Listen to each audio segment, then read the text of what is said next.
উদ্বোধন হলো দেশের দীর্ঘতম যমুনা রেল সেতু। এতে করে উত্তর পশ্চিমাঞ্চলের সঙ্গে আগের চেয়ে কম সময়ে ও নিরবিচ্ছিন্নভাবে ট্রেন যোগাযোগ স্থাপন করা সম্ভব হবে।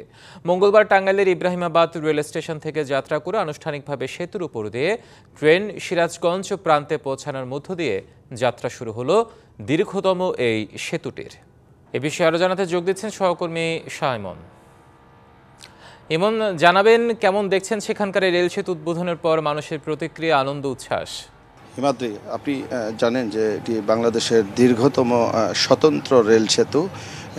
এই সেতুটি এর আগে যমুনা সেতু ছিল, যমুনা বহুমুখী সেতু। সেই সেতুর সাথে একটি ট্রেন লাইন ছিল। সেই লাইনটি মূলত ফাটল দেখা দেওয়ার কারণে তার গতি কমিয়ে দিয়ে চলাচল করা হতো। তো এখন স্বতন্ত্র লাইন হওয়ার কারণে মূলত এখন যে উত্তরবঙ্গ এবং পশ্চিমাঞ্চলের সাথে যে যোগাযোগ ব্যবস্থা, এটি আরও দ্রুততম এবং সহজতম এবং যাত্রী পারাপারে খুবই সময় কম লাগবে বলে বলছে। কারণ হচ্ছে যে আগে এই যে গতিতে রেলটি যেত লাইনের উপর দিয়ে, সেতুর উপর দিয়ে, সেটি মূলত 20 থেকে 25 মিনিট সময় লাগতো, এবং এখন স্বতন্ত্র লাইন হওয়ার কারণে এই ট্রেনটি এখন 3 মিনিট 20 সেকেন্ড সময়ে টাঙ্গাইল থেকে সিরাজগঞ্জের পর্যন্ত যে রেল সেতুটি রয়েছে সেটি অতিবাহিত করা সম্ভব হবে। এবং এতে করে উত্তরাঞ্চল এবং পশ্চিমাঞ্চলের সাথে এটি যুগান্তকারী যোগাযোগ ব্যবস্থার ডেভেলপমেন্ট আমরা বলতে পারি।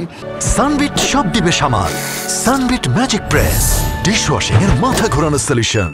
তো এই সেতুটি মূলত জাপানের অর্থায়নে, জায়গার অর্থায়নে আপনার প্রায় 16,000 কোটি টাকায় নির্মাণ করা হয়েছে। তো এটি আজকে রেল সচিব এখানে টাঙ্গাইল স্টেশনে আনুষ্ঠানিকভাবে উদ্বোধন ঘোষণা করে উনি যেটি জানিয়েছেন যে এখানে আগে যে যাত্রী পরিবহনের যে খরচ ছিল তার চেয়ে কিছুটা খরচ এখানে বৃদ্ধি পাবে। ইমন, আপনাকে ধন্যবাদ। আমাদের সাথে যুক্ত ছিলেন সাইমন, তিনি জানাচ্ছিলেন রেল সেতু উদ্বোধনের বিস্তারিত।